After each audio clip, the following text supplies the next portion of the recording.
عليكم ورحمة الله وبركاته. رب اشرح لي صدري ويسر لي أمري واحلل عقدة من لساني يفقهوا قولي. கண்ணியத்திற்குரிய எல்லாம் வல்ல அல்லாஹ்வின் நல்லடியார்களே, அல்லாஹ்வுடைய மாபெரும் கிருபையினால் ரமலானுடைய நாட்களை நாம் கடந்து வந்து கொண்டிருக்கிறோம். கடந்த தினங்களாக உலக வாழ்க்கை குறித்தும் மரணம் தருகின்ற படிப்பினை குறித்தும் பார்த்து வந்தோம். இந்த மரண வாழ்க்கைக்கு அடுத்த நிலையில் இருக்கக்கூடிய ஒரு வாழ்க்கை தான் இந்த கபூருடைய வாழ்க்கை. இந்த கபூருடைய வாழ்க்கையை பொறுத்த வரைக்கும் உஸ்மான் அலைஹிஸ்ஸலாம், உஸ்மான் ரலியல்லாஹு அன்ஹு அவங்க இதை குறித்த ஒரு ஆழமான செய்தியை நமக்கு தெரிவிக்கிறாங்க.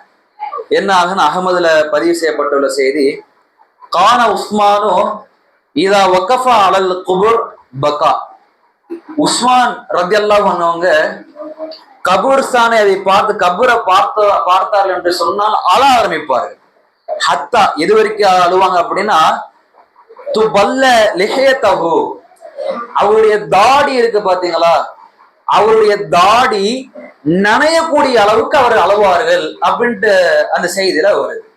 கொஞ்சம் யோசிச்சு பாருங்க, நாமும் நம்முடைய வாழ்க்கையில ஏதோ சில தருணங்கள்ல அழுதுருப்போம்.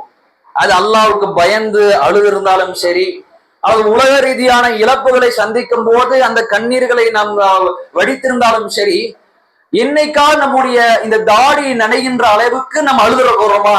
யாரோட இழப்பு ஏற்பட்டிருக்கும், ஏதாவது ஒண்ணு நடந்திருக்குமே, அது தாடி நனைகிற அளவுக்கு நம்முடைய வாழ்க்கையில எப்போ அந்த அழுகைங்கிற அந்த தருணம் ஏற்பட்டிருக்குதோ அதுவும் இருக்காது, மேக்சிமம் இருக்காது. சரி, கபுஸ்தானை சந்திக்கிற பொழுது எத்தனையோ மரணங்களை பார்க்கிறோம். அந்த மரணத்தை எடுத்துக்கொண்டு நாம் புதைக்கின்றோம். சில நேரங்களில் நாமளே அந்த கபூருக்குள்ள இறங்கி அந்த மையத்தை எடுத்து வைக்கக்கூடிய அந்த நேரத்திலேயாவது இந்த தாடி நனையக்கூடிய அளவுக்கு அந்த அழுகை நம்முடைய வாழ்க்கையில இருந்திருக்குதா அப்படின்னு பார்த்தா பெரும்பான்மையான வாழ்க்கையில அந்த தருணம் நடந்திருக்கிறது குறைவு, மாற்றுக்கிறது கிடையாது. ஆனா இங்க என்ன விஷயம் அப்படின்னா, உஸ்மான் அலைஹிஸ்ஸலாம் அவர்கள், உஸ்மான் ரலியல்லாஹு அவங்க அந்த கபர்ஸ்தானை பார்க்கிற பொழுது ஒரு தடவை ரெண்டு தடவை கிடையாது, அவருடைய வாழ்க்கையில எப்போ அதை பார்த்தாலும் சரி அதை தாடி நனையக்கூடிய அளவுக்கு அழ ஆரம்பிப்பார்களாமா. அவர்கிட்ட கேட்கப்படுற கீழ் அல்லாஹ் அவரிடத்தில் கேட்கப்படுகிறது, ததுகுருல் ஜன்னா ஒன் ஆர் ஃபலா தபுக்கி. ஓ உஸ்மான் அவர்களே, உங்ககிட்ட சொர்க்கத்தை பத்தி பேசப்பட்டா அல்லது நரகத்தை பத்தி பேசப்பட்டா அப்போ எல்லாம் நீங்க அழமாட்டிக்கிறீங்க. ஓ தபுக்கி மின் ஹாதா, ஆனா இந்த ஒரு விஷயத்துல கபரை பார்த்தா மட்டும் நீங்க அழுகுறீங்களே, என்ன காரணம் அப்படின்னு பார்த்தா, என்ன காரணம் அப்படி சஹாபாக்கள் கேட்கிறாங்க, மற்ற தோழர்கள் கேட்கிறாங்க. அப்ப அவங்க சொல்றாங்க, கால ரசூல் ஸல்லல்லாஹு அலைஹி வஸல்லம் அவங்க, ரசூல் ஸல்லல்லாஹு அலைஹி வஸல்லம் ஒரு நேரத்தை சொன்னாங்களாமா, மா ராயத்து மந்தரன் கத்து இல்லாவல் குபுரு அஃதா மின்ஹு. ஒரு மனிதன் இந்த உலகத்துல இருந்தாலும் சரி, இந்த மறுமையில் இருந்தாலும் சரி, அதற்கு இடைப்பட்ட காலத்துல இந்த குபூர்ல அந்த கபஸ்தான்ல அவர் சந்திக்கக்கூடிய ஒரு வாழ்க்கை இருக்கு பாத்தீங்களா, அதை குறித்து நபிகள் நாயகம் ஸல்லல்லாஹு அலைஹி வஸல்லம் கடுமையாக அஞ்சினார்களாமா. அந்த ஒரு கபர் வாழ்க்கை அப்படிங்கிறது ஒரு சாதாரண ஒரு வாழ்க்கை கிடையாது. அதுல ஒருத்தர் பாஸ் ஆயிட்டார் அப்படின்னா நாளை மறுமையில அவர் பாஸ். ஒருத்தர் இந்த கபர் வாழ்க்கையில தோல்வியை சந்தித்து விட்டார் என்று சொன்னால் நாளை மறுமையில அவர் தோல்வியை அடையக்கூடிய ஒரு நபராக தான் இருப்பார். கொஞ்சம் இந்த கபருடைய சிந்தனையை கொஞ்சம் யோசிச்சு பாருங்களேன். எத்தனையோ மரணங்களை நாம் பார்க்கிறோம், எத்தனையோ கபர்ஸ்தானங்களை நாம் பார்த்திருக்கிறோம். அந்த நேரத்துல நம்முடைய இதயத்துல ஒரு விதமான ஒரு அச்சம் வரும், நம்மளுக்கும் நாளைக்கு இதுதான வீடாக அமைய போகும். நம்ம இன்னைக்கு பல கோடி ரூபாயில சொத்து வச்சிருக்கலாம், ஒண்ணு இல்லைங்க. இன்னைக்கு நம்முடைய சகோதரோட என்ன பண்ணோம், மும்பையில இருக்கக்கூடிய அந்த பெரிய பெரிய செலிபிரிட்டி இருக்காங்க பாத்தீங்களா, நான் வெளியூருக்காரன், உங்களுக்கு எல்லாம் என்ன இருக்கும்னா இந்த ஊர்ல இருக்கக்கூடிய அந்த செலிபிரிட்டி, இந்த கூத்தாடிகளுடைய வீடெல்லாம் உங்களுக்கு சகஜம்.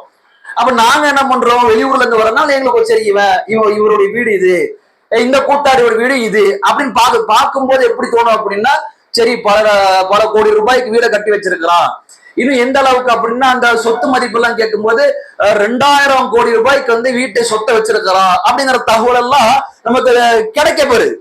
அப்ப என்ன யோசனை வருது அப்படின்னா, இன்னும் சில நேரங்கள்ல அவன் வீட்டுல இருக்கிறதே கணவன் மனைவி 2 பிள்ளைங்க இப்படியே இந்த அளவுல இருப்பாங்க. அதுக்கே ஒரு பங்களா இருக்கு, அந்த பங்களா பத்தல அப்படின்னு சொல்லி அதற்கு ஒரு வீட்டை அது ஆல்ட்ரேஷன்ங்கிற பேர்ல இன்னொரு 200 கோடி ரூபாய் செலவு பண்ணாமன்றாங்க அப்படின்னா வீட்டை கட்டிட்டு இருக்கிறேன். அப்ப இதெல்லாம் நமக்கு வந்து பிரச்சனை கிடையாது. அப்ப எவ்வளவோ சம்பாதிக்கிற என்னமோ பண்ணிட்டு போறோம், பிரச்சனை கிடையாது. ஆனா இதுல என்ன கவனிக்கணும் அப்படின்னா, ஆழமாக நம்முடைய உள்ளத்துல பதிய வைக்க வேண்டிய ஒரு செய்தி என்ன அப்படின்னா, நம்ம யாரை பார்த்து மிகைத்து பார்த்து கொண்டிருக்கிறோம். மச்சா எவ்வளவு பெரிய பணக்காரா என்று நினைத்து வைத்தாலும் சரி, நாம் எவ்வளவுதான் கோடிக்கணக்கில் சொத்து சேர்த்திருந்தாலும் சரி, நம்முடைய அந்த சொத்தை சேர்க்கக்கூடிய அந்த நேரத்துல நம்முடைய ரத்தத்தை வேர்வையாக சிந்தித்து நம்ம எல்லாம் ஒரு வீட்டை பார்த்து பார்த்து கட்டியிருப்போம். ஒரு ரூபாவை நம்ம பார்த்து பார்த்து சேர்த்திருப்போம். ஒவ்வொரு விஷயத்தையும் நம்ம ரசிச்சு நம்முடைய ஸ்டேஜ் கேட்ட மாதிரி நம்ம கட்டி இருப்போம். ஆனா நம்ம அடிப்படை யதார்த்த உண்மை என்ன அப்படின்னா, அது நமக்குரியது கிடையாது. அந்த சொத்து நமக்குரிய பேப்பர் அடிப்படையில இந்த இன்னாருடைய பேர் இன்னார் தான் எழுதிருக்குமே ஒழிய, நாம் மரணத்தை அடைந்து விட்டு விட்டால் நம்மை எந்த வீட்டை நம்ம பார்த்து பார்த்து கட்டினோமோ, எந்த வீட்டுல இடம் பத்தல அப்படின்னு சொல்லி 200 கோடி ரூபாய் செலவு பண்ணி கட்டினோமோ, எந்த ஒரு மேன்ஷனை பெரிய அளவு கோடி ரூபாய் கொடுத்து வாங்கினோமோ, எந்த சொத்து 2000 மதிப்பு அளவுக்கு நாம சேர்த்து வச்சிருந்தோமோ, அந்த வீட்டுல ஒரு நாளுக்கு மேல நம்மளை உட்கார வைக்க மாட்டோம், தங்க வைக்க மாட்டோம். அதான் இந்த அரசனம் ஒரு மௌத்தியாவது உலகத்துல ஒரே ஒரு மௌத்தியாவது அது ஒரு நாளைக்கு மேல அந்த வீட்டுல அப்படியே அங்க இங்கே வச்சிடலாம், இங்கே குடிதோடு போச்சிடலாம். ஏன்னா அந்த வீட்டை அந்த அதே வெளியே முட்டுல உட்காந்து நம்ம அந்த குணத்தை எரிச்சு அந்த சாம்பலை தூக்கி நம்ம பத்திரமா பீரோக்குள்ள வச்சு அப்படி இருக்கா? கிடையாது. நம்முடைய அங்க அடையாளமே இல்லாத அளவுக்கு நம்ம என்ன பண்ணுவோம் அப்படின்னா மறைக்கப்படுவோம். நமக்கு உண்டான ஒரு நிரந்தர சொத்து என்ன தெரியுமா? இந்த கபருடைய இந்த 6 அடி குழி இருக்கு பாத்தீங்களா? ஒரு மனிதனுக்கு இடம் பத்தலங்கிறான். ஆனா உண்மையாகவே ஒரு மனிதனுக்கு இருக்கக்கூடிய ஒரு வீடு என்ன அப்படின்னா இந்த கபூர் குழி. அந்த கபூர் குழிங்கிற அந்த வீட்டை அடைவதற்கு நம்ம உலகத்துல எண்ணற்ற நன்மையான காரியங்கள் செய்ய வேண்டும். அப்படி இல்லை அப்படின்னா மரண தருவாயில நம்முடைய உயிர்கள் பறிக்கப்படும். உயிர்கள் பறிக்கப்படும் அப்படின் பொழுது இந்த நல்லடியாருடைய உயிர் இருக்கு பாத்தீங்களா? நம்ம எல்லாம் நம்மளுடைய அல்லாஹ் நமக்கு எல்லாம் கண்டிப்பா அந்த ஒரு வாய்ப்பை தரணும். அந்த நல்லடியாருடைய உயிர் எப்படி கைப்பற்றப்படுங்கிற அந்த செய்தியெல்லாம் கேட்கும் போது, இறைவா அந்த ஒரு நிலையில எப்படியாவது ஆக்கிடுறாய் அல்லாஹ் அப்படிங்கிற ஒரு எண்ணத்தை ஏற்படுத்தக்கூடிய அளவுக்கு அந்த செய்திகளுடைய வர்ணனை எல்லாம் அவ்வளவு அழகா இருக்கும்.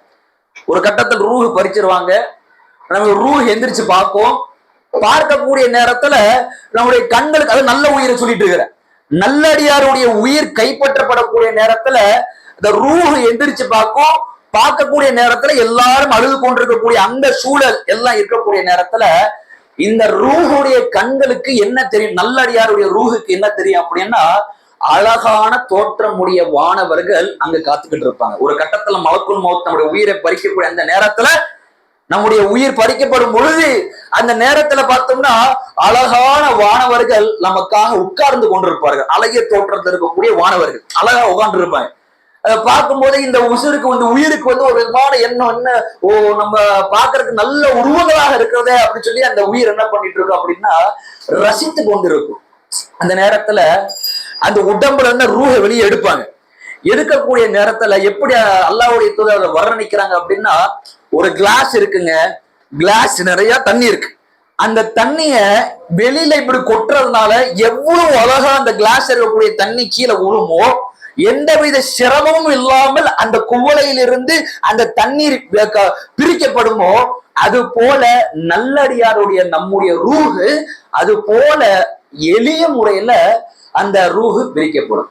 அந்த ரூஹ் என்ன பண்ணுவாங்க? நம்முடைய ரூஹ இன்ஷா அல்லாஹ் என்ன பண்ணுவாங்க அப்படின்னா, அதை ஒரு நறுமணம் கமலக்கூடிய கஸ்தூரியை விட பல மடங்கு இந்த நறுமணத்தை கமலக்கூடிய ஒரு துணியில அந்த ரூஹ என்ன பண்ண முடியும்? ரூஹ போட்டு அப்படியே மூடி வச்சிருவாங்க. மூடி வைத்தவர்களாக அதை எடுத்துக்கொண்டு நேர வானவர்கள் முதல் வானத்துக்கு போவாங்க. முதல் வானத்துக்கு போகக்கூடிய அந்த நேரத்துல கதவை தட்டுவாங்க. அங்க இருக்கக்கூடிய வானவர் கேட்பாங்க, யார் அது அப்படின்னு கேட்பாங்க. இன்னாருடைய மகன் இன்னார், ஃபுலானுன் இப்னு ஃபுலான், இன்னாருடைய மகன் இன்னார் அப்படின்னு சொல்லுவாங்க.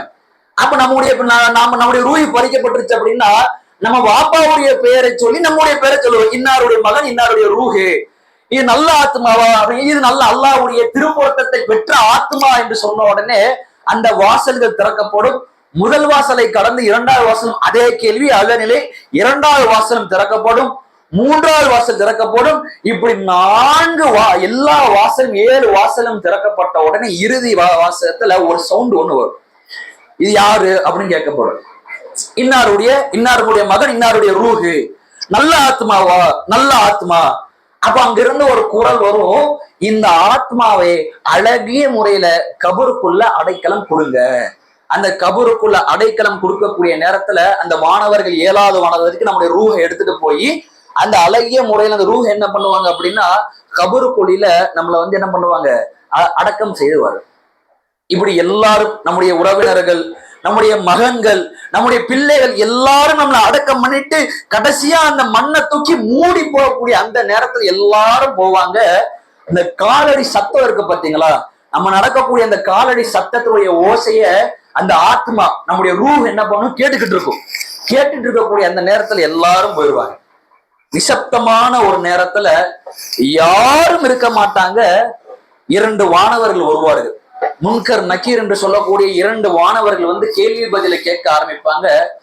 மன் ரப்புக்க, உன்னுடைய இறைவன் யார் என்று கேட்கும் பொழுது ரப்பி அல்லாஹ், என்னுடைய இறைவன் அல்ல, என்னுடைய ரப்ப அல்லாஹ் என்று சொல்வார்கள். சரி, ஃபர்ஸ்ட் கொஸ்டின்ல செலக்டட். 2வது கொஸ்டின் மா தீனுக்க, உன்னுடைய மார்க்கம் எதுப்பா அப்படின்னு கேட்கும்போது தீனுல் இஸ்லாம், என்னுடைய மார்க்கம் இஸ்லாம் என்று கரெக்டா யோசிக்கிறதும் கிடையாது. பாயிண்ட் அடிச்சு போயிட்டே இருப்பார். 2வது ஆன்சர் கரெக்ட். ஹாதர் ரசூல், இந்த நபர் இருக்கார்ல, ஒரு போட்டோ ஒன்று காட்டப்பட்டு, ஒரு புகைப்படம் காட்டப்பட்டு இந்த நபர் யார் என்று கேட்கப்படும். அப்ப சொல்லுவாங்க ஹாதர் ரசூலுல்லா, இவர் இறை தூதர் என்று நான் கருதுகிறேன். உனக்கு எப்படிப்பா இதெல்லாம் தெரியும்? கிதாப் அல்லாஹ், நான் அல்லாஹ்வுடைய வேதத்தை படித்தேன். புரியுதா? ஏன் நம்ம திருமறை குர்ஆன் வசனங்களை படியுங்கள் என்று சொல்லுகிறோம். ஆனால் மார்க்க உபதேசங்களை கேளுங்கள் என்று சொல்வதற்கு உண்டான காரணம் என்ன தெரியுமா? இந்த மார்க்க உபதேசங்களும் அந்த திருமறை குர்ஆன் வசனங்களும் தான் நாளை மறுமையில அந்த கபருக்குள்ள கேள்விகளை கேட்கும் போது திக்காமல் திணறாமல் அழகிய முறையில பதில் சொல்வதற்கு ஒரு அடிப்படையான நிகழ்வாக இருக்கிறது. எல்லா கேள்விக்கும் பதில் சொல்லிட்டாரா, அங்க இருந்த வானவர் கிளம்பி போயிடுவார். இன்னொரு உருவம் ஒண்ணு வரும். இந்த பௌர்ணமி நிலவு இருக்கு பாத்தீங்களா, அந்த பௌர்ணமி நேரத்துல அந்த முழு நிலவு எவ்வளவு பிரகாசமா இருக்குமோ அது போல பிரகாசமான ஒரு அந்த கபரு வாழ்க்கை அப்படியே வெளிச்சம் தரக்கூடிய அளவுல ஒரு அழகான தோற்றம் பக்கத்துல உட்காரு. இந்த ரூஹு கேட்கும், இப்ப நீ யாரு அப்படின்னு கேட்கும் போது, உலகத்துல நீ செஞ்சுக்கிட்டு வந்த நல்ல காரியம், நல்ல அமல்கள் நான் தான் அப்படின்னா போதுமா? அப்ப இது கேட்கும் போது ஒரு விதமான புல்லரிப்பு ஏற்படும். ஓ, நம்ம செஞ்ச அமல், நம்ம யாருக்கு நன்மை செய்தோமோ, யாரை தொலை வைத்தோமோ, நம்ம யாருக்கு தாவா பண்ணமோ, நம்ம யாருக்கு எந்த ஏழைக்கு உதவி செய்தோமோ, யாருடைய மனதையும் கஷ்டப்படாமல் ஒரு சகோதரத்துவத்தோட வாழ்ந்து வந்தோமோ, எல்லாம் நன்மையான காரியங்கள் எல்லாம் ஒரு உருவமாக பிரகாசமாக சேர்ந்து நம்முடைய பக்கத்துல உட்காரக்கூடிய அந்த நேரத்துல நமக்கு ஆறுதலாக நம்முடைய பக்கத்துல உட்கார்ந்து ஒரு கட்டத்துல அந்த கபர்ஸ்தான், அது கபருடைய குழி, அந்த அடியானுடைய அந்த தோல் புஜங்கள் அப்படியே நெருக்க பார்க்கும். ஒரு கட்டத்துல இது நல்ல அடியார் என்று தெரிஞ்ச உடனே அவருடைய பார்வை எட்டக்கூடிய அளவுக்கு அந்த விரிவடையும் பாத்தீங்களா. இது அந்த கபூர்ல அந்த நல்லடியார் கிடைக்கக்கூடிய ஒரு பரிசு என்று மார்க்கம் நமக்கு சொல்கிறது. உலகத்துல நம்ம என்ன இடத்தை எவ்வளவு ஏக்கர் களத்துல வாழ்ந்தாலும் சரி, அது நமக்கு உறுதியானது கிடையாது. ஆனா கபருக்குள்ள அந்த விசாலமாக்கப்படக்கூடிய அந்த நிலை இருக்கு பாத்தீங்களா, அதுதான் நமக்கு நிரந்தரமான நிலை. இறுதியாக நம்முடைய ரூஹுக்கு சொல்லப்படும் நிம் கனௌமத்தில் ஒருஸ், புது மாப்பிள்ளை எப்படி தூங்குவாரோ அது போன்று நீ தூங்கு என்று அந்த ஆத்மாவுக்கு சொல்லப்படும். அந்த ஆத்மா அப்படியே இறுதி நாள் வரைக்கும் அந்த ஆத்மா தூங்கக்கூடிய நேரத்துல காலை நேரம் மற்றும் மாலை நேரம், காலை நேரத்திலயும் மாலை நேரத்திலயும் தூங்கிட்டு இருக்கக்கூடிய ஆத்மாவை அல்ல என்ன பண்ணுவோம், எழுப்புவான். எழுப்பி ஒவ்வொரு நாளும் நடக்கும். எழுப்பி சொர்க்கத்துல நீ எந்த இடத்துல இருப்ப அப்படிங்கறது காலையில காட்டும், மாலையில சொர்க்கத்துல நீ இந்த இடத்துல இருப்பா என்று மாலை நேரத்துல காட்டும். காலை நேரத்துல மாலை நேரத்துல இவ்வளவு பெரிய எதிர்பார்ப்பு பாத்தீங்களா. உதாரணத்துக்கு நாமே ஒரு வீடை கட்டுறோம், வீடை ரசிச்சு ருசிச்சு நல்ல ஒரு நம்மளோட டேஸ்டுக்கு ஏத்த மாதிரி கட்டினா உடனே அந்த வீட்டுக்கு 1 நாள் 2 நாள் எல்லாம் அந்த கட்டுமான வேலை எல்லாம் முடிய போகுது அப்படிங்கிற அந்த எதிர்பார்த்துக்கக்கூடிய நேரத்துல இந்த புது வீட்டுக்கு போக எவ்வளவு சந்தோஷமா இருக்கும். சொர்க்கத்தில் நம்ம எந்த இடத்துல இருக்கோம் என்று காட்டப்படுமே, அந்த இடத்தை காட்டப்பட்டவர்களாக அந்த ஆத்மா இன்ஷா அல்லாஹ் நம்ம எல்லோருடைய ஆத்மாவும் அப்பேற்பட்ட ஒரு நிலையை அடைய வேண்டும். நாளைக்கு நாம் எதிர்பார்க்காத, நாம் ஒரு காலத்திலும் அடையக்கூடாத கெட்ட ஆத்மாவுடைய நிலை என்ன என்பதை குறித்து இன்ஷா அல்லாஹ் நம்ம நாளைய தினம் பார்க்க இருக்கிறோம். கேள்வி பதில கேட்டுருவோம்.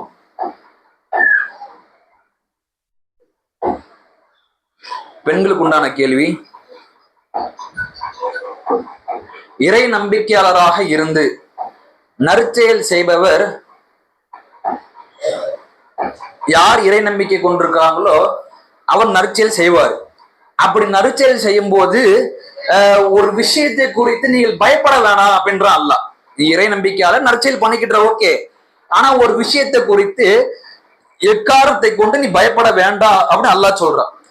அது என்ன நிலை என்பதை குறித்து அது ஆன்சரை பார்த்துட்டோம். 20வது அத்தியாயம் குரான்ல தேடுறது கொஞ்சம் ஈஸியா இருக்கு போல, அதனால 20வது அத்தியாயத்தை முழுசா படிச்சுட்டு வந்திருக்கேன். சரிங்களா? இதுல சாஃப்ட்வேர் இருக்கிறதுனால அந்த வார்த்தையை போட்ட இறை நம்பிக்கையாளர் அப்படின்னு போட்ட உடனே 20வது அத்தியாயம் சொல்லிட்டாங்களா, 20வது அத்தியாயத்துல என்னென்ன இறை நம்பிக்கையாளர் இருக்கிறாங்க அந்த வார்த்தையை ஈஸியா கண்டுபிடிச்சிங்களான் இருக்கு. அதனால 20வது அத்தியாயம் முழுசா இதுவும் ஈஸியா கண்டுபிடிச்சிங்க அப்படின்னா இந்த கேள்வி மட்டும் கேட்டு டோட்டல் குரானையும் படிச்சுட்டு வாங்க, தௌராத்தையும் படிச்சுட்டு வாங்க, இஞ்சிலையும் படிச்சுட்டு வாங்க அப்படின்றோம். சரிங்களா? அதெல்லாம் இதுதான் அந்த கேள்வி, பார்த்துட்டு வந்துருங்க. அல்ஹம்துலில்லாஹ். அதே மாதிரி கடந்த கேள்விக்கு உண்டான பதில் என்ன அப்படின்னா, அதான் இறை நம்பிக்கையாளர்களுக்கு ஒருவருக்கு ஒருவர் பக்க பலம் அப்படின்பாங்க.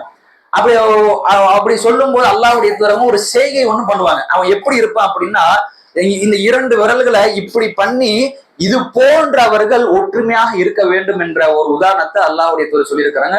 அந்த உதாரணத்தை சரியான பதில சொல்லியிருக்காங்க. மாஷா அல்லாஹ். அஸ்ஸலாமு அலைக்கும் வரஹ்மத்துல்லாஹி வபரகாத்துஹு.